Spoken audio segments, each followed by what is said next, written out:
Morning praise Lord. Welcome to everyday with Jesus. ఈ రోజున బైబిల్లో ఒక భక్తుల్ని విజ్ఞాపనకి ఇష్టపడతా ఉన్నా. ఆయన పేరు బాప్తిస్మమిచ్చే యోహాన్. ఆయన పరిచర్య, ఆయన నడవడిక, ఆయన జీవితం, ఆయన అలవాట్లు చిన్న కాంప్రమైజ్ అవ్వని ఆయన పద్ధతి, ఇవన్నీ కూడా మనందరికీ ఉన్నతమైన పాఠాలండి. ఈ మాట ఎందుకు జ్ఞాపకం చేస్తానంటే, యోహాను గారి గురించి మనం చూస్తూ వచ్చినప్పుడు బైబిల్లో ఇద్దరు వ్యక్తులు పుట్టడానికి ముందే ప్రవచనాత్మకంగా తెలియపరచబడ్డవాళ్ళు. మొదటి స్థానంలో యేసయ్య. పాత నిబంధన గ్రంథంలో యేసయ్య పుట్టు గురించి, ఆయన పరిచయం గురించి ఎవ్రీ ఆస్పెక్ట్ ఆఫ్ లైఫ్ పాత నిబంధనలో కనబడుతుంది మనకి. అదే విషయంలో యోహాను గారిని కూడా మనం చూస్తాం. అంటే యేసు ప్రభు సమానంగా అని చెప్పట్లేదు, కానీ యోహాను గారు కూడా పుట్టడానికి ముందే ఇలాంటి వ్యక్తి పుడుతున్నాడు అని చెప్పి ప్రవచనాత్మకంగా తెలియపరచబడ్డవాడు. ఆ స్థానం దేవుడు ఎవ్వరికి ఇవ్వాల. ఇంత ఉన్నతమైన ఉద్దేశముతో లోకానికి పంపించబడ్డప్పటికీ నిజంగా ఆయన కాంప్రమైజ్ అవ్వని పరిచర్య, ఎవరికి తలవంచని పరిచర్య, ఎవరినైనా వేలు విడిచి చూపించిన పరిచర్య చూస్తా ఉంటే ఈ రోజున అనేకులకు యోహాను గారి లైఫ్ అండ్ మినిస్ట్రీ ఇన్స్పిరేషన్ అవుతుంది. యోహాను గారు పుట్టడానికి ముందు ఆయన నాన్నగారు ప్రార్థన చేస్తారు దేవుని సన్నిధిలో. పరిచర్య చేస్తున్నప్పుడు దేవునితో మాట్లాడుతూ ఒక మంచి మాట చెప్తుంది. లూకాసు వార్త 1వ అధ్యాయంలో 70 లాస్ట్ లైన్కి వెళ్ళినప్పుడు, అతడు పుట్టినందున అనేకులు సంతోషించెదరు. నేను అనుకుంటాను, అనేకుల్లో దేవుడు కూడా ఉన్నాడా? ఎందుకు తెలుసా?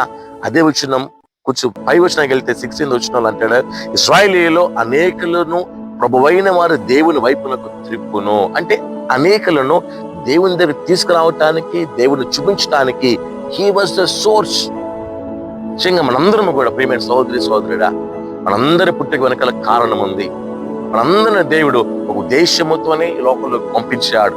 మనం జీవిస్తున్నాము అని అంటే that's not our strength but God's mere grace. ఇందులో ఏమాత్రం డౌట్ లేదు. దీని వెనక ప్రభు మనల్ని బట్టి సంతోషపడగలిగే లాంటి సందర్భాలు మనం కలిగి ఉన్నామా? మన లోకంలో పంపించినందుకు, మనకు కావాల్సిన ఫెసిలిటీస్ అన్ని ఏర్పాటు చేసినందుకు మనము ప్రభువుని సంతోషపరచగలిగేలాగున్నామా అని మనం ఆలోచన చేయాలి. రెండవది, మన ఫ్యామిలీ మనల్ని బట్టి సంతోషపడుతుందా? మూడవది, మన చర్చ్ మన బట్టి సంతోషపడుతుందా? ఈ చిన్న ప్రశ్న ఈ రోజు మనం వేసుకుందాం.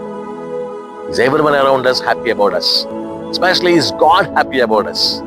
ఎందుకంటే యోహాను గారి పరిచయం చూడండి ఒకసారి. తన శిష్యులకి యేసుని పరిచయం చేశాడు. ఇంత ఉన్నతమైన ఉద్దేశంతో పంపించబడ్డప్పటికీ కూడా యేసు దగ్గరికి, అయ్యా నీ చెప్పుల వారు తాకడానికి కూడా నేను పాత్రుడు కాదయ్యా, నేను మీకు బాప్తిజం కాదు, మీరే నాకు బాప్తిజం ఇవ్వాలి అని చెప్పి ఎంత తగ్గించుకున్నాడో మనం చూస్తాం.